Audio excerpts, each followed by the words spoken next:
On behalf of Avery Dennison, I can tell you it's our pleasure to sponsor this morning's keynote speaker. Jim Cathcart is the founder and CEO of Cathcart Institute, a team of business advisors who work with owners, leaders, and executives in the areas of executive development and sales improvement. Jim is also co-founder of MentorU.com, a developer of private online learning centers.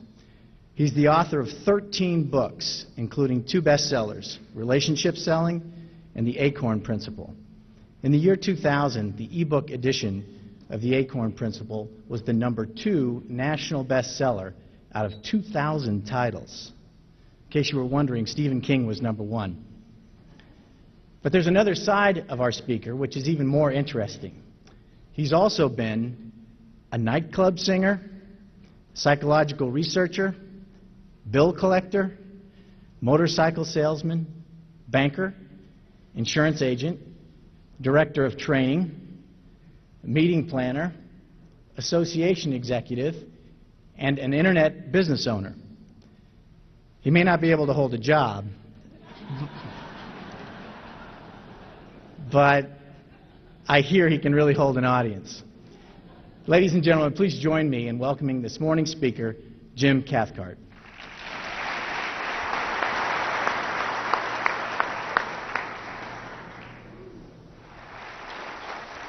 Good morning. What I'd like to talk with you about is relationship selling, but not just the concept of relationship selling, because that's pretty much what you do. That's the way you operate. That's the kind of people you are. Relationship selling for a new era. I wrote the book Relationship Selling back in 1986. And when I wrote it, it was considered kind of controversial. You know, people would say, well, wait a minute, Cathcart. Relationship selling? That's an oxymoron. Choose. Which word do you want, the relationship or the sale? Well, let me ask you. Which is more important, the relationship or the sale? How many would say the relationship? Okay, that's 2,705. All right? How many would say the sale? Okay, we've got a few bold hands up for that. All right. If you build a relationship and you don't get the sale, in round numbers, what's that worth to you? Okay, so a relationship without a sale is just a social acquaintance, right? What if you get the sale, but you didn't cultivate the relationship? How hard's the next call? Harder than the first call, right? Because people expect today that you're going to be the kind of a person, the kind of a professional who they can relate to, who they can turn to you if they have a need. If something goes wrong, they've got something other than data or contracts to depend on. They've got a person they can connect with, right? So relationship selling is not separable, it's inseparable. The words go together, and they go together totally. So relationship selling involves first behaving as someone's business friend, and as you do that, whether you're getting the business or not, if you become a business friend to them, they start deferring to you for answers to questions or solutions to problems. Okay? So you become their subject expert. And after you've been their subject expert for a little while, you become their preferred source. That's the essence of relationship selling as I see it. Okay? So the question then becomes, when you're dealing with somebody, which are you perceived to be by them? A persuader who's trying to talk them into buying, or a partner who's helping them achieve the result they want? Well, the answer for almost any of us would be, well, I approach it as a partner. Okay? But do they perceive it that you're being their partner? Big difference, right? It's not just what you intend, it's what they experience. Let me give you an example. Here's where I discovered the whole concept of relationship selling in the first place. It was in Arkansas, where I grew up. Where's Lynn? Lynn Pettis. There you are. I grew up in Little Rock. By the way, yes, I've met him. Have to get this out of the way all the time, don't you? I'm the same age as Bill Clinton. We're both 55. We were both born in Arkansas at the same time. He was born in Hope. I was born in Little Rock. We grew up there at the same time. We know a lot of the same people. And if he'd made better life choices, he could be speaking to you right now.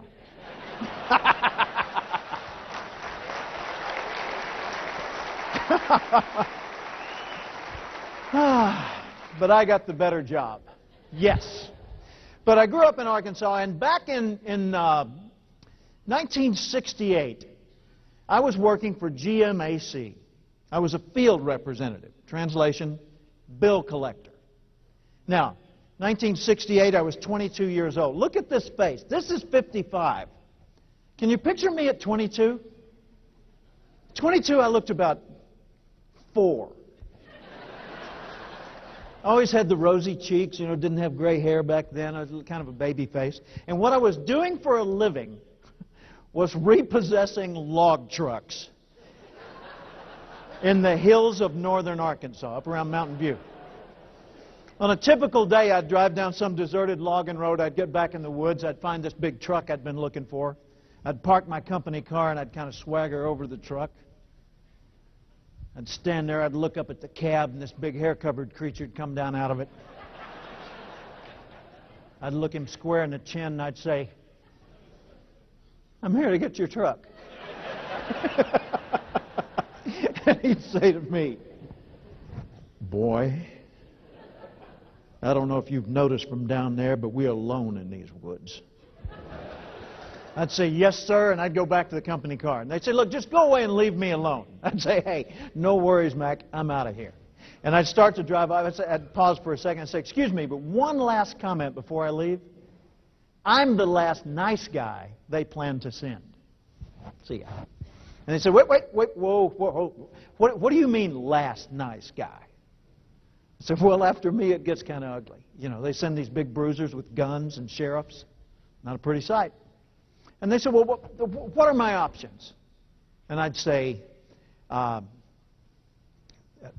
"Set the gun down." And, on 3 occasions, that literally was the case. And I'd show them what their options were. And 9 times out of 10, I'd either get a partial payment if they had it, or a payment, or if they didn't have any money at all, what they would do is they'd drive the truck back to the dealership. I couldn't operate those things. And I'd give them a ride home. So I did okay as a bill collector. I didn't like the work, but I did all right. Now, the guy who took over after me didn't do as well. His name was Pete Smith. Now, Pete Smith made a serious tactical error. He went directly from the Marine Corps into bill collecting. How many Marines have we got in the room? Let me see the hands. Yeah, I used to ask how many ex-Marines we had, and then I found out it's a permanent condition. Once you're a Marine, Semper Fi, always faithful. Okay, so Pete comes out of the Marines. Now, Pete made the mistake of believing his drill sergeants. He thought he was invincible. So he goes out on the job with that attitude that he had in boot camp. And the first day on the job, well, not first day, first week on the job, he called on Monroe. Not Monroe, Monroe. Now, Monroe had been giving me partial payments all the time. Maybe he was always paying something, but he was always behind on his overall account. And I'd put up with it. Well, Pete decided it was time to clean up the account. So he goes out to Monroe's house, 7 o'clock at night in the dark, in the poor part of town, up around Newport, Arkansas. Goes out, bangs on the door, yells out some kind of a challenge, which Monroe accepted. You're ahead of me. Monroe stepped onto the front porch. Pete said something like, "All right, Smith's a name, credit's a game. I want your money, your wife, your car, or your life. You make the call." Those weren't his words, but I guarantee you that was the attitude. Monroe reduced him to a quivering lump of flesh. It took him about 15 seconds to beat Pete Smith to a pulp, and then he disappeared with the truck, never to be seen again. Pete, in the meantime, went into the Newport, Arkansas hospital for 14 days. That's a long stay, folks. And I looked at that and I thought, now that's the same guy who was giving me payments. What's the difference between Pete and me, other than current condition? Thought maybe it's education. So I went to our personnel file and I looked, same education. Okay, I'll bet it's training. So I checked our training records. We had both completed the company's 3-part course, which at that time was, these are your accounts, these are your business cards. Good luck. Well, it was dangerous work. What was the main difference between me and Pete? What do you think? Attitude, yeah. The way we looked at what we did. Point of view, frame of mind, attitude toward what we were doing. Pete went out there as a persuader to talk people into buying, more or less, cooperating, right? I knew if I tried that, I'd never have offspring, okay? So I figured it's going to be a lot more enlightened on my part to go out there as a partner in problem solving. So the way I approached people is I'd say, "Hi, I'm Jim Cathcart. I'm here from the company. It's my job to show you how to get us off your back." And when they were convinced I was sincere, when they could tell I wasn't playing a game with them, they'd open their homes, they'd offer me coffee, we'd sit down and solve the problem. See, the same thing's true for you and me. There's a principle here. It's the principle that applies to selling. It applies to managing people. Certainly applies to bill collecting. It applies to parenting, the way you raise your kids.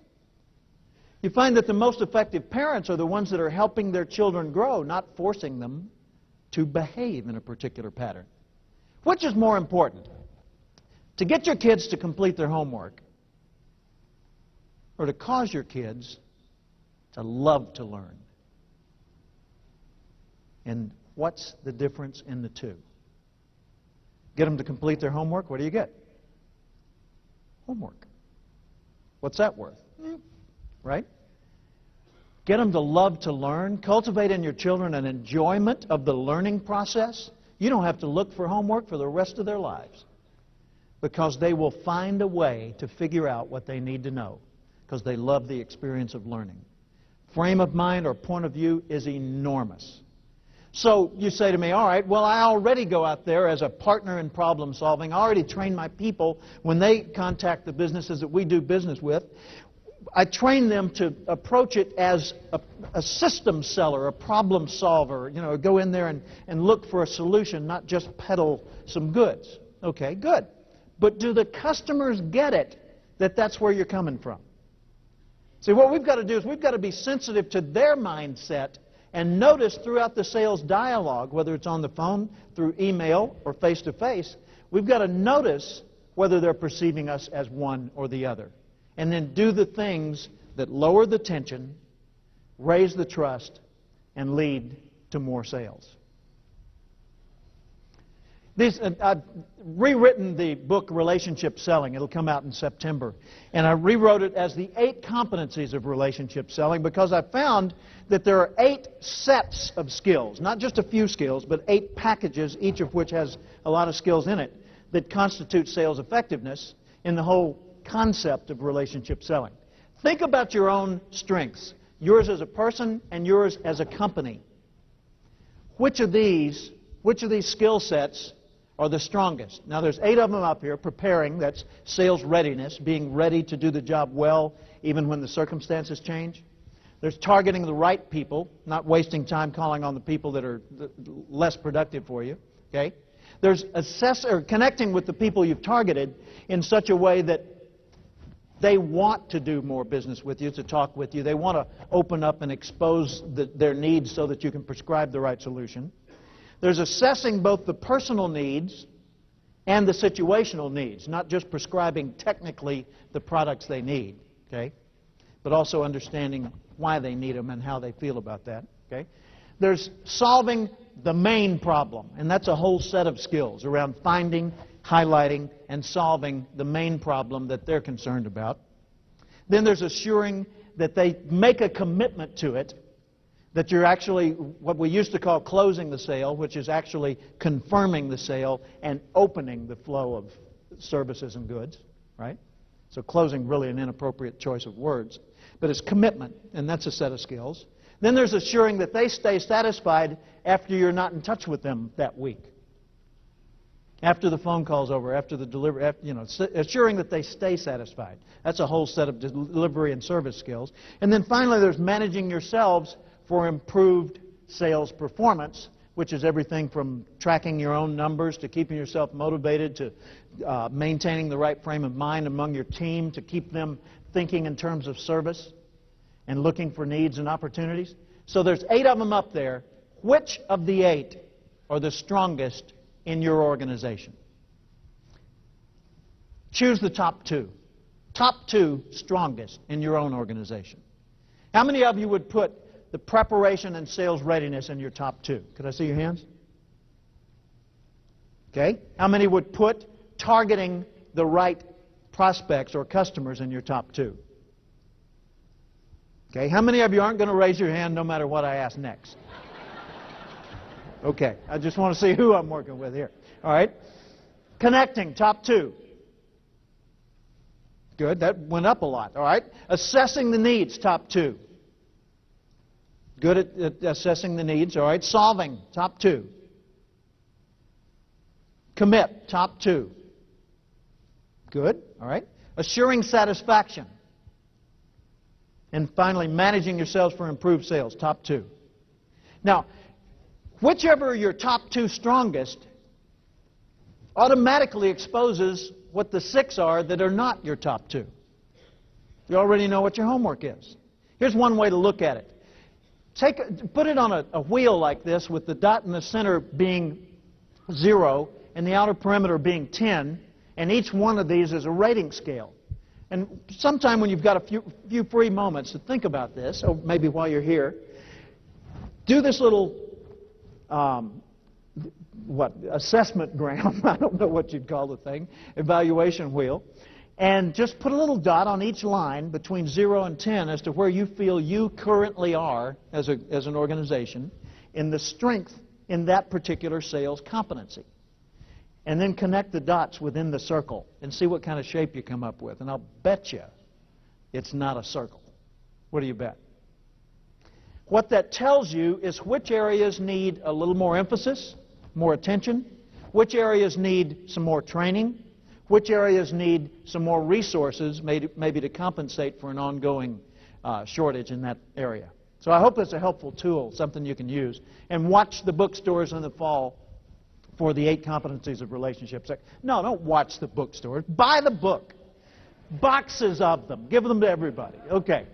Here are some assumptions I'm working on today. First assumption, if people continue to think as they do today, they will continue to perform as they do today. Could I get an amen to that one? Thank you.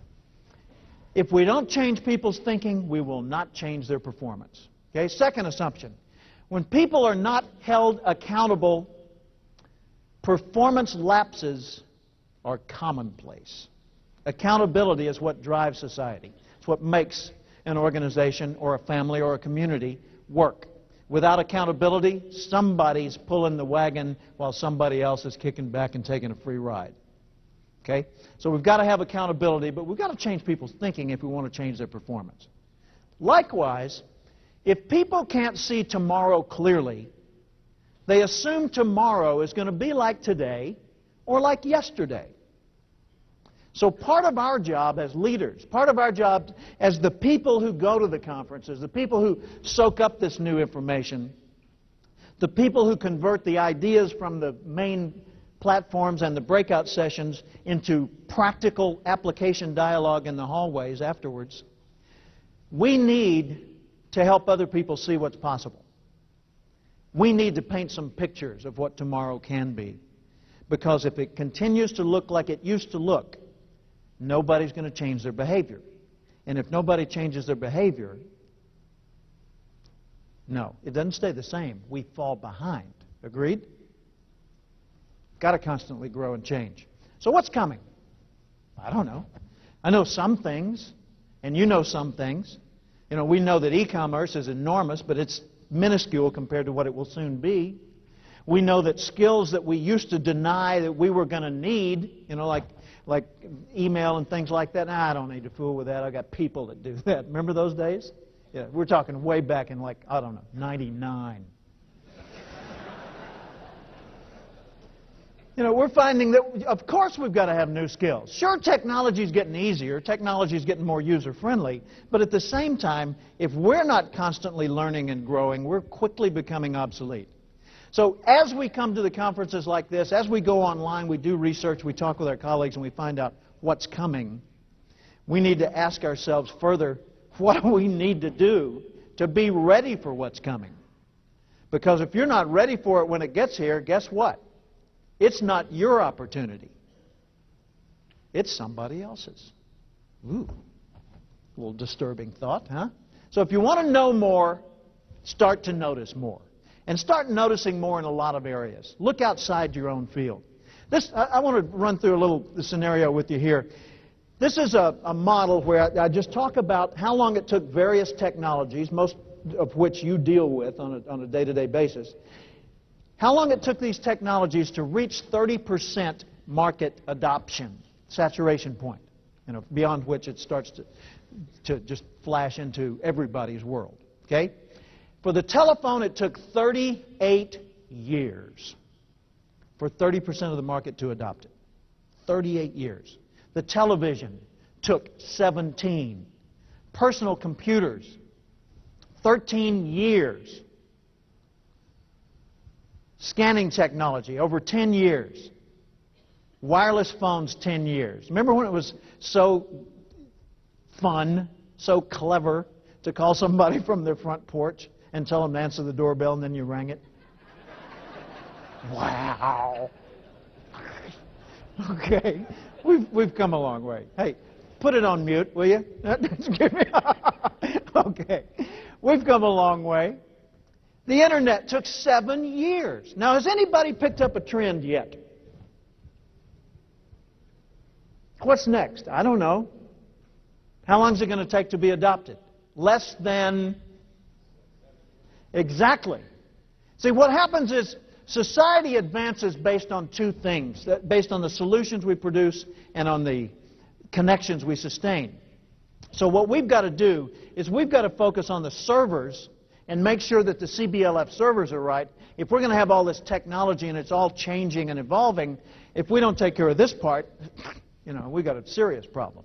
At this point, I usually entertain questions. Would there be any questions at this point?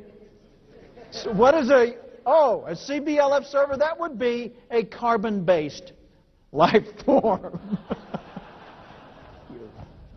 You and me. It's always the human factor that determines whether it's going to work, isn't it? Okay. So what matters most in all this? Well, people matter, but so do things. Look at this. Systems, information, cost, of course. Values matter. Lots of things. Relationships, leadership, sure. And you matter. It depends when you ask the question what the answer really is. Someone says, what matters most? Well, if you're doing a cost analysis, cost matter most, right? If it's tax time, accuracy would be good, okay? There's not a thing up here that doesn't matter. It's just that they take their own turns being in number one position. So what matters most? All these things matter most, sometimes. But people, including you, that's what packages all of it. These are not in any particular priority order. They're just up there because that's the way they came out when I typed it in, right?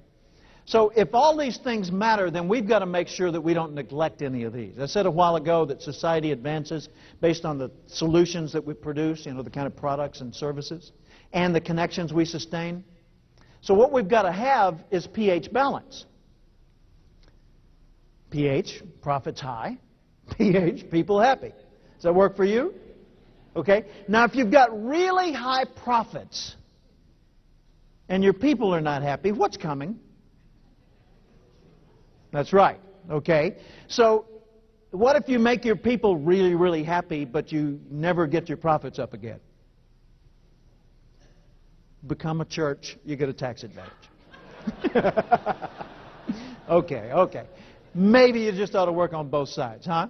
So it's kind of like this technology. I've got a piece of business technology over here I want to show you. It's sort of like this. Remember slinkies? Actually, it's not technically a slinky, but it's a coil spring, and the most popular brand is called Slinky. Which side makes it work? Yeah. It's a dumb question, isn't it? Okay. So I want you to just watch the Slinky for a second. And think of the Slinky as representing profits and people, the two primary issues in a business, okay? Profits, which is the product side, which is the system side, and all the, the technical part. And people, the human side, the interaction, the relationships, the sales, and so forth. Okay? How much action does it take on my part to bring this thing to life? Notice how much actual force I have to put into it. All I'm doing is just barely moving my fingers. And yet this thing's going back and forth just fine. But if I overemphasize one side, all of a sudden it stops. And it doesn't matter which side I overemphasize. So I've got to pay attention to both. I can't neglect either. But if I overemphasize one, then I end up with a really bizarre outcome. Same thing's true in your world. Okay? And that's true for businesses that are pretty large. And that's true for tiny little operations as well. The principles transfer. They're absolutely the same across the board. So here's the leader's dilemma. Okay, a person's sitting there and they say, okay, I run my own company. I got my people. I got all my systems in place. But Jim, you're recommending I spend an awful lot of time with the people side of it. What if I put all this energy into training my people and then they leave? Valid concern. Here's a more important concern, though. What if you don't and they stay?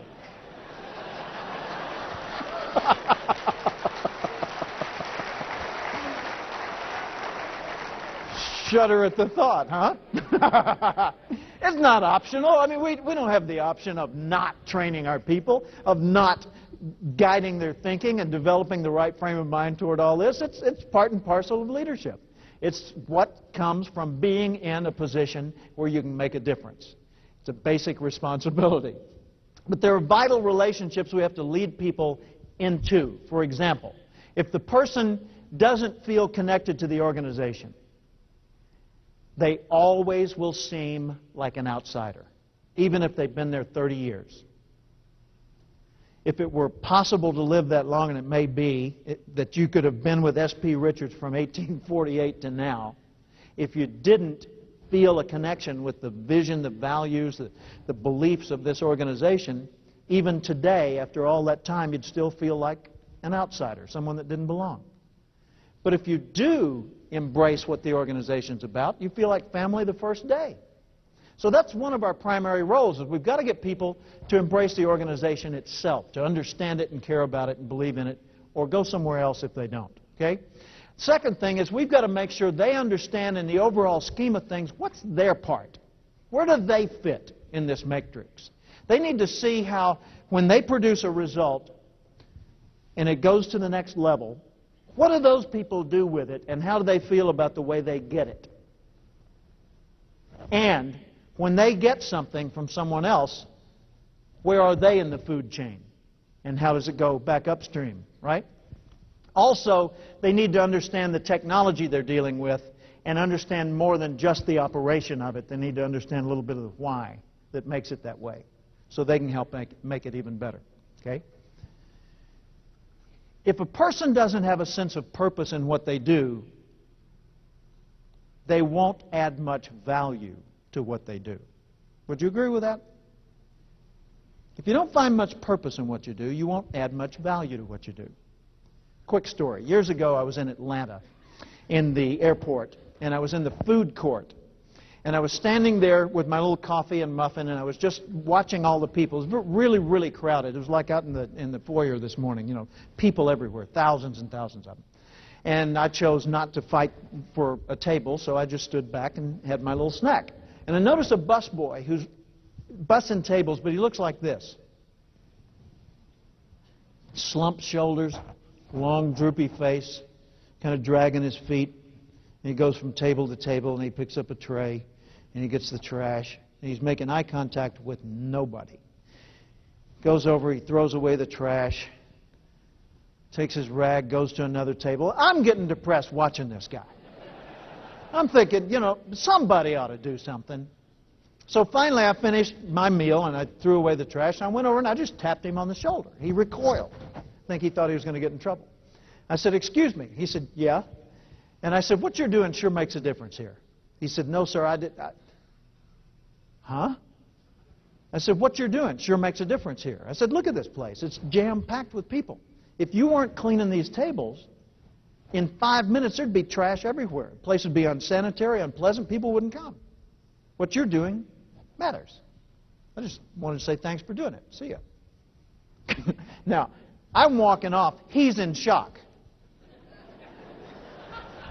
But in the time it took me to walk about 10 feet, when I glanced back, I swear he had grown 6 inches. He didn't become serviceman. Hey, good morning, welcome to the food court. Boy, it looks like you could use one of our bran muffins. Let me help you out here. You know, nothing like that went on. All that happened is he went from depressed to neutral. Neutral. But what do you bet for the balance of his shift? He did his work a little bit better. Fair assumption? Okay. What do you bet for the balance of his shift? He felt better about himself and handled problems a little more smoothly.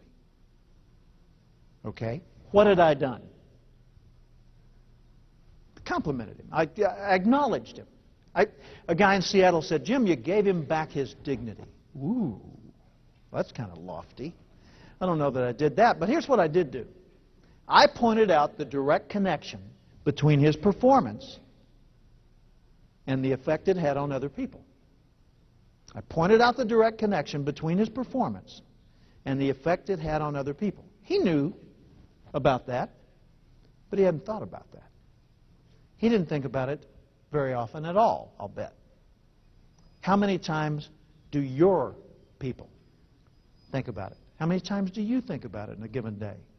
You say, well, given, that's the point, Jim. It's a given.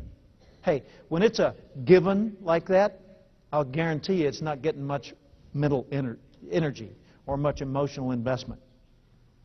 If we don't consciously and intentionally remember and notice the purpose of what we're doing, then we tend to become bureaucratic and just get caught up in the process of what we're doing. When people don't see much purpose in what they do, they won't bring much value to what they do. It matters. It matters. Person to person. How many of you have ever seen your business suffer because two of the people in it didn't deal with each other very effectively? Get them up? Yeah, exactly. Everyone in the room. People problems are an enormous business expense. So, is it just up to you just slap them around and say, grow up? I don't think so.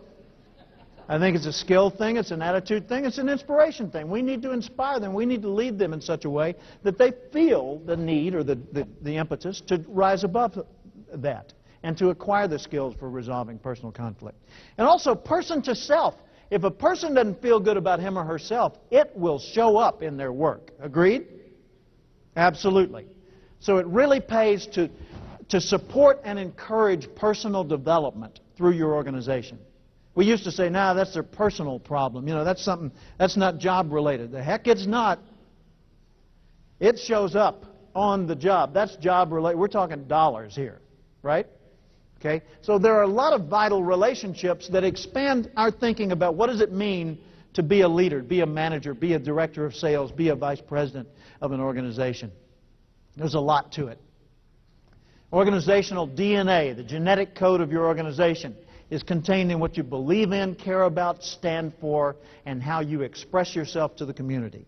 And that's the first thing people have to embrace in order to really be a part of the organization itself. I'm going to show you a little grid here that takes the two things, awareness, how you think, and performance, what you do. It's kind of fun, standing in front of a race car like this and saying the word performance, I feel like kneeling. That's nice. By the way, I really appreciate the fact that you chose silver cars to give away in the year that's the 25th year, silver anniversary of Cathcart Institute. I thought that was very thoughtful of you. Thank you. Years ago, when my marriage 25th came about, my wife Paula said, Jim, you know, our 25th is coming up. And I said, yeah, I know. That's our silver anniversary. She said, no, it's not. I said, yes, it's our silver anniversary. She said, no, it's our diamond anniversary.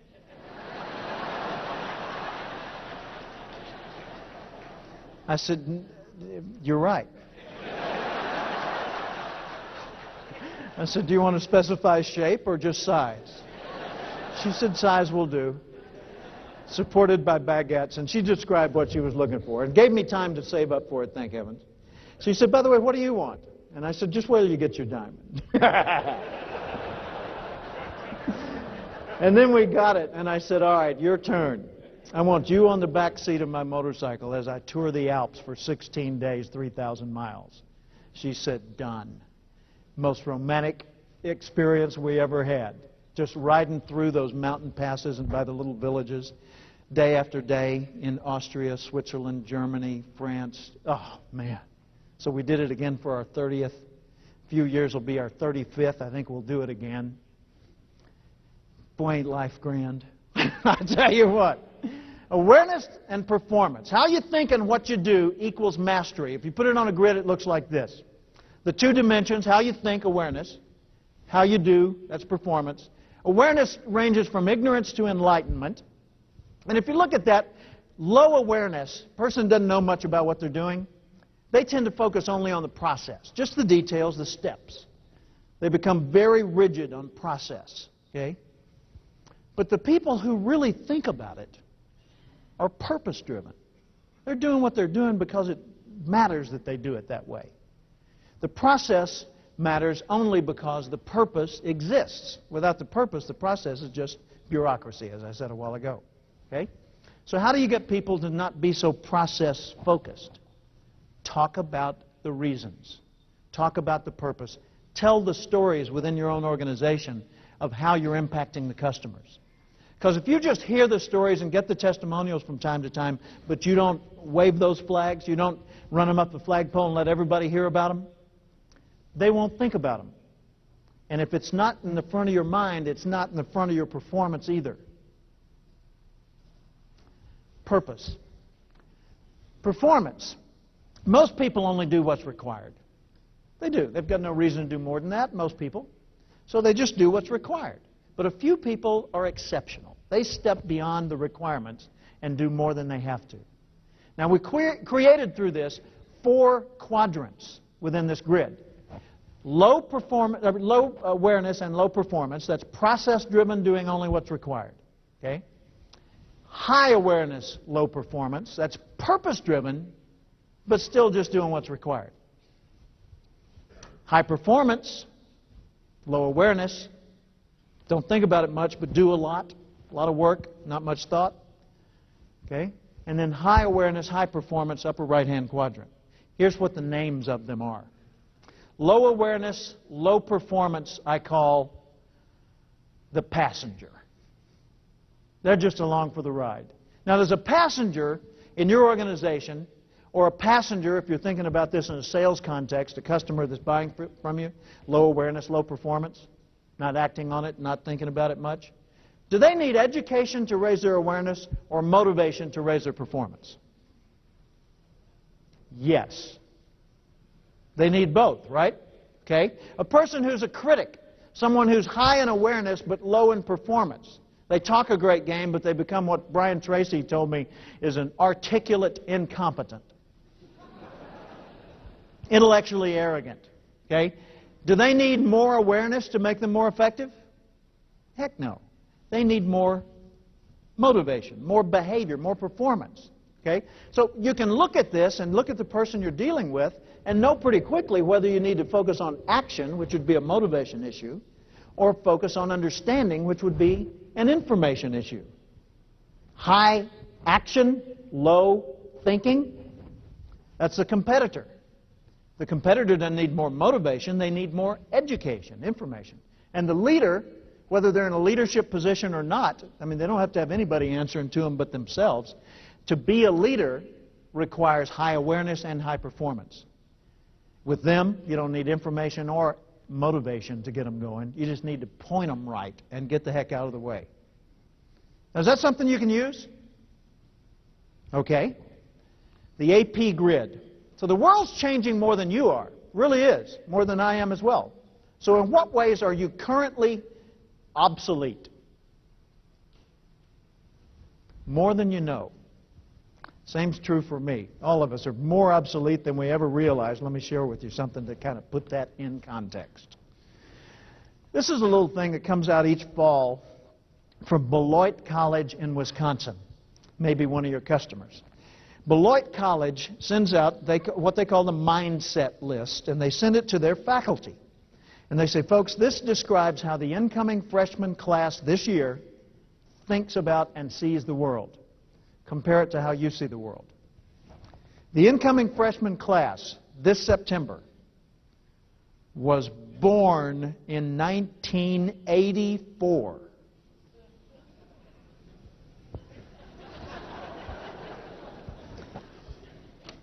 To them, an IBM Selectric is an antique.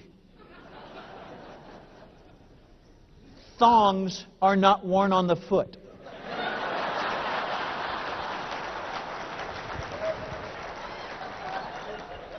There's always been Diet Coke. Adults have always been, it's always been impossible for them to open Tylenol. To them, one earring on a man indicates he's probably pretty conservative. Boeing has not built the 727 during their lifetime. Did you fly one? The Colts have always been in Indianapolis. Oh, sorry, Baltimore. Volkswagen Beetles have always had front engines. Ron Howard, who's that? A balding older film director.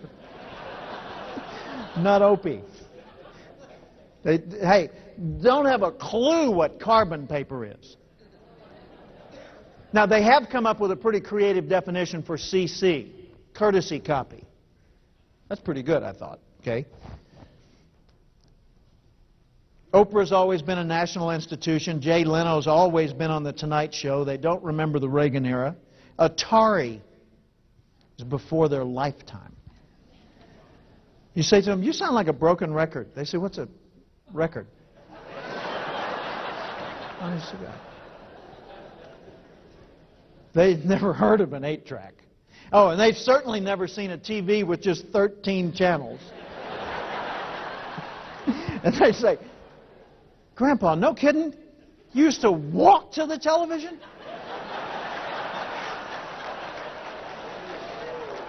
Dude. You talk about VCRs, and they say VCR. Oh, yeah, that's like Grandma's got a VCR. What's beta? What is that?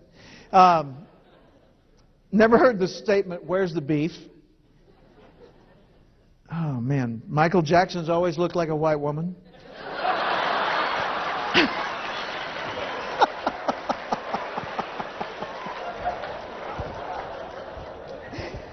And the world's a very different thing to them than it is to us. Man, I tell you, in how many ways are we obsolete? A lot, right? A lot. Man. And so what we've got to do is constantly notice more. Intentionally pay attention to things that we weren't going to pay attention to in the first place. Like Buckminster Fuller, the man who developed the geodesic dome, considered to be the Leonardo da Vinci, the great mind of the 20th century. He used to go to a newsstand and buy whatever was in the right-hand corner, whatever magazine was up there, if it was Trucking Weekly, or if it was Waterbed World, or if it was Cosmetic Techniques for the New Age, or whatever, he would buy it. And he would read something in which he was not interested, intentionally, just to stretch his perspective and get a different take on things. Pretty good exercise. We've got to notice more. We've got to constantly pay attention. Because, see, we're shifting from the industrial era, not to the information age, but the eco-technology era, where we realize the world's alive. That this organization and your own companies are living systems. So it's not mechanisms, they're organisms. They behave differently, and the industrial metaphors just don't cut it. Right? 9 to 5, forget that. We want access whenever we feel the need for access, 24/7. Lifetime learning, perpetual education is the deal. Eye contact is being supplemented by the need for skills in e-contact. How do you build trust when all you can convey is a digit? Okay? IQ is being supplemented by EQ, emotional intelligence, as one of the primary skills required for success. Always was, we just now started to notice that. And knowledge is no longer seen as power. Knowledge is universal. Access to the knowledge gives you power. Persuasion and partnering we talked about as the way people sell. Partnering is the name of the game today. You can't keep up, but you've got to stay in the game. And do it yourself is no longer the predominant model. It's do it together. It's collaboration. That's the way we work the world. And institutions don't control the information anymore. So who's in charge? Individuals. When the individuals rule, self-leadership is king. Here's a quote from Bill Clinton. Now, I got this quote directly in person in the White House in 1994. I was there for a tour with a small group. It was a group of past presidents of the National Speakers Association. By the way, yesterday I was in Orlando at the National Speakers Convention, and your upcoming speaker, Tom Winninger, who is a very close friend of mine and also a past president of that group, was on the program and blew them away. You are in for such a treat. Be sure and be in the room when Tom Winninger speaks here. But we were touring the White House with our spouses, and there were about 20 of us, because our convention was in D.C. that year. And at the end of our tour, President Clinton heard we were there, and he came out to see us. Now, no matter how you vote, to meet the President of the United States in the White House, for heaven's sakes, that's a pretty big deal. Would you agree with that? Certainly it was a big deal for me, you know, coming from Little Rock. So we met the President, chatted with him. Someone said, "We're speakers, Mr. President." But then again, so are you. He looked directly at me. He said, "Half my job's keeping people in the right frame of mind." I said, "That's a keeper."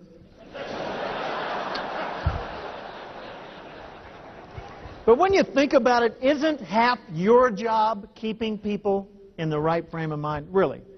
Yeah. A big portion of everything we do involves managing point of view. A big portion of what we do involves managing point of view. And if you can't get someone to think of you as a resource that's part of their family, their network, then they'll see you as a persuader, and they'll resist, and they won't share enough information for you to accurately prescribe how you really could make a difference. Tom Winninger may share with you the story that he was sharing with me down in Florida, where he talks about a person who was selling off his products to him and approached it as selling a system, not just fulfilling some orders. Talked about the bigger reasons behind things. So half of what we do involves managing point of view. Here's a point of view that's important. Dan Burris, he's also a speaker who was there. Dan is a futurist, a technological researcher. He says, it's a mistake to assume people know what they want, because if they don't know what's possible, they're going to ask for too little. Isn't that the truth? Part of what we do is painting pictures of what's possible, showing people the possibilities. And I think that's really an important element in all that. So what does the customer experience? They experience people. They experience processes that we go through in dealing with people. They experience the products or services that they get from us. How many of those three can you control on some level? Yeah, three. You are the people. You implement the processes. You represent the products. You choose which ones you're going to focus on. Okay?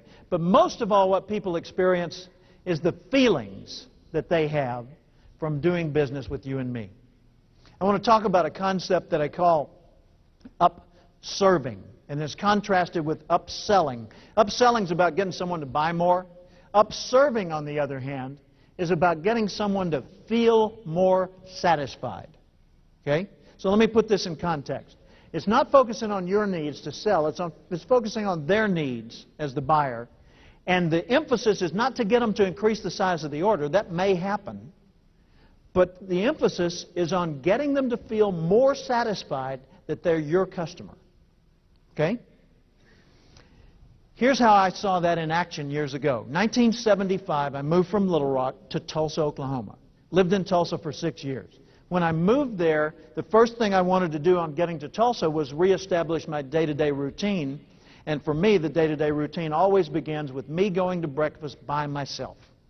I take my writing pad, I take a pen, and I sit there by myself, and I let my mind do whatever it wants to do that morning. I've done that for 30-some-odd years, and it's served me very well. So I got to Tulsa, and I looked around for my breakfast restaurant. And Sure enough, about a mile from the new office, there was the symbol of it. Sticking up through the trees. Well, I had pretty simple taste at the time, but there are the golden arches. And I pulled over into the parking lot that day. It was a slow morning. I walked into the McDonald's, and behind the counter were two women, a 20-year-old and a teenager. And as I approached the counter, the 20-year-old said, "Good morning, what's your name?" In a McDonald's. I said, she said, "What's wrong?" I said, "You just asked my name." She said, "Question was too hard?" No. She said, "Well, what is it and what will you have?" I said, "It's Jim Cathcart, and I'll have an Egg McMuffin and coffee." She said, "Fine, that'll cost $1.41. So I paid.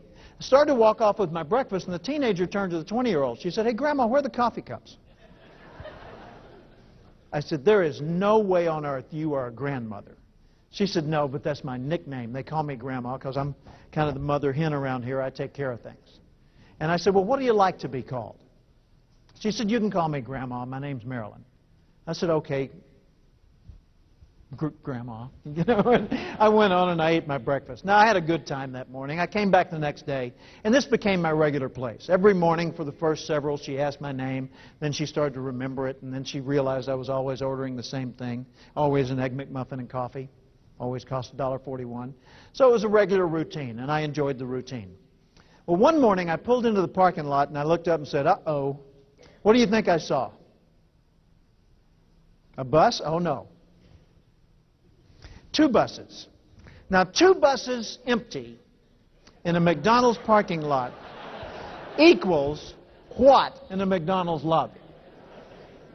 Chaos. I figure, okay, 45 people per bus, we got 90 head ready to graze in the lobby of this McDonald's. That's okay, it's my place, I'm going in. So I parked my car, I walked over, squeezed into this place. Got in there, looked for the line that was moving fastest, the one that'll stop if you get in it. It stopped. Then I heard my name, Mr. Cathcart. Mr. Cathcart. And I look up at the front, it's Grandma, Marilyn. "Yes." She said, "Your breakfast is ready."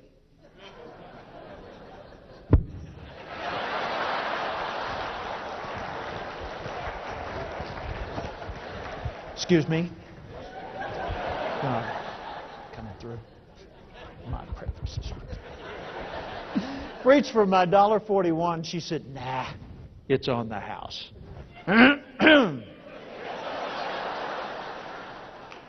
How's it going there? Yo. Went into that dining room and dined, if that's possible, on an Egg McMuffin. Now, what do you think at that moment? Do you figure the odds were pretty good I might come back? What would you say? Pretty good, extremely good, or a slam dunk certainty?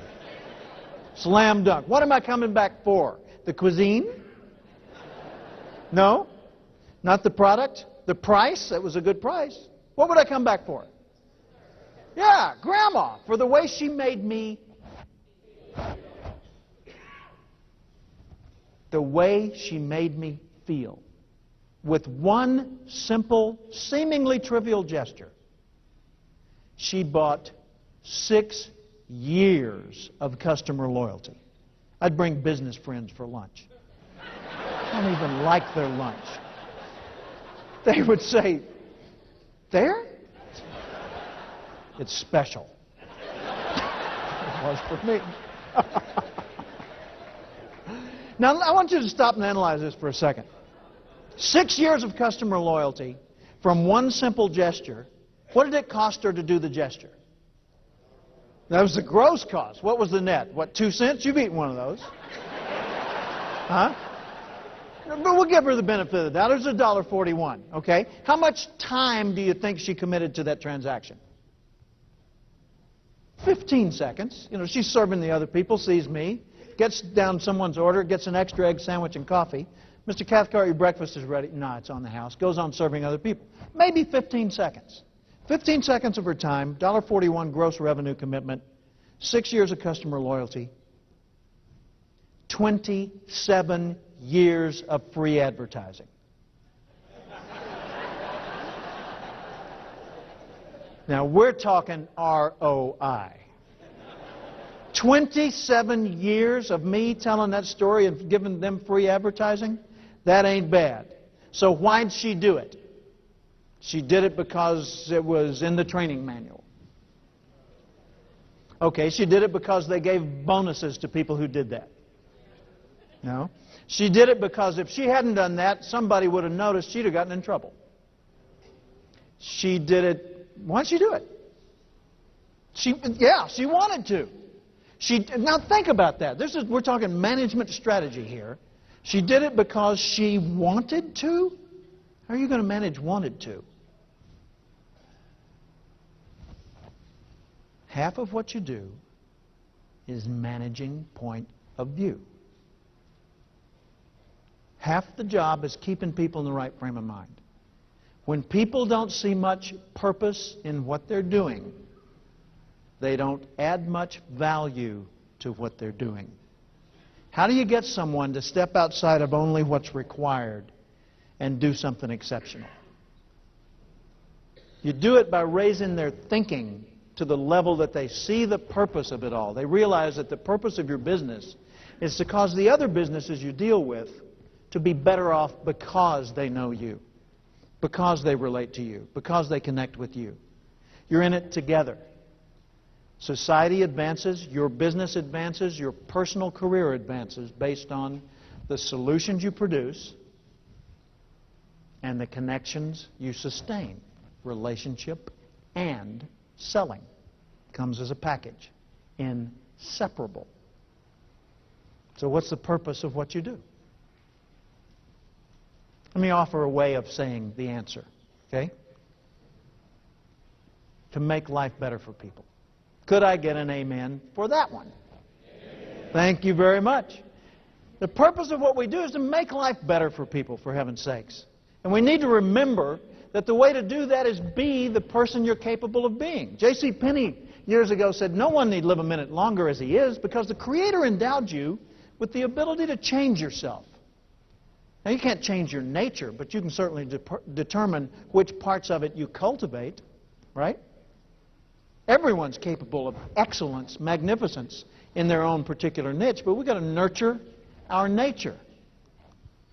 And we ought to aim high, because the way we see the future unfolding determines what kind of qualities we develop in ourselves. The future you see defines the kind of person you'll end up being. So it matters what you dream about the future, and you control that dream. And aim high. Here's a quote from Earl Nightingale. Years ago, I heard Nightingale on the radio. And it was 1972, Little Rock, Arkansas. I was a government clerk working for the Housing Authority, $500 a month, had a new wife and baby at home, no college degree, no money in the bank, no connections in the community. In the next room, the radio's playing, and Earl Nightingale's fatherly voice comes on in that little 5-minute radio show that's kind of like Paul Harvey's. And he said, if you will spend 1 hour a day extra studying your field, within 5 years or less, you'll be a national expert. And I thought, an hour a day? I'm a government clerk. I got 8 hours a day.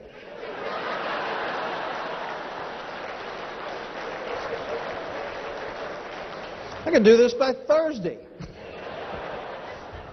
Then I had a new dilemma. What did I want to be an expert at? Well, it weren't urban renewal.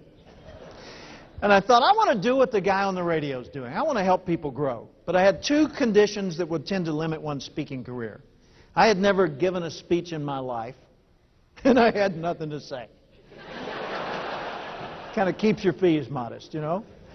But I thought, okay, I'll take him at his word. And I started spending an hour a day, sometimes 2 hours a day, studying the field of human development, reading the classic books like Think and Grow Rich by Norman Vincent Peale, Power of Positive Thinking, or Think and Grow Rich by Napoleon Hill, and Power of Positive Thinking by Norman Peale. You know, the classics like that. Then I started going to seminars, listening to records, and then later to tapes. And then next thing I knew, I was involved in the field of training. I was leading workshops. And in 1977, which was 5 years later, I went into my own business, June 16, 1977, as a speaker and trainer. And I've been doing that now for 25 years. been the president of my industry association, inducted in the Speaker Hall of Fame, all the things that speakers dream about doing. Wow! To know that that's possible for someone who starts off sitting there as a $500 a month clerk with no assets on their side. Think about what's possible when you start at your level. You're already leaders. You already know the fundamentals. You already know the people. You've got the resource. You're surrounded with connections. And you're sitting here in the midst of an information resource of massive proportions. If you've spent 15 minutes a day, 15 minutes, you could find that. 15 minutes a day studying just the part of this that you love the most. I'll bet in 3 years or less you'd be a national expert on that. And within 5 years, a global expert on that particular niche. So ask yourself every day, how would the person I'd like to be, the oak, do the work I'm about to do as an acorn? Acorns that think like acorns stay acorns or become squirrel food.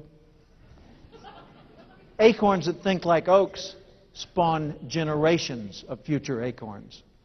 How would the person I'd like to be do the thing I'm about to do? Here's a graphic that's on my website. The website's my name, Cathcart.com. Go to the website, scroll down to this graphic, and you can click on that and download it as wallpaper in your computer or send it to yourself free as a postcard, electronic postcard, and you can save it that way. You can even pass it on to other people if you like. So if that question is inspiring to you, capture it like that. If you want it on a mouse pad, you can buy it there on the website. As a matter of fact, the website looks like this, Cathcart.com. If you're interested in the books and the other learning materials, you can acquire those from there, because a lot of times bookstores don't inventory them at the right level to meet this enormous demand that I generate. But on that, there are many things, including some articles. There are 3 in particular that I think you'd enjoy. Just go to the articles portion on the left-hand side of that little menu bar and click on articles, and you'll see these. And by the way, you remember the Beloit College thing, the mindset list? That's on there. Free. Just download it. And download these articles. 15 ways to grow your business, 11 ways to expand your life, 20 ways to increase your sales. So maybe those will give you some resources to add to all of this so that you practice relationship selling not just at the beginning of this new era, but that you become the model of relationship selling that others aspire to be. Thank you for this time. Thank you so much. Oh, thank you. Thank you. Woo! My. Thank you. Very well. Oh, God bless you. Thank you. Woo!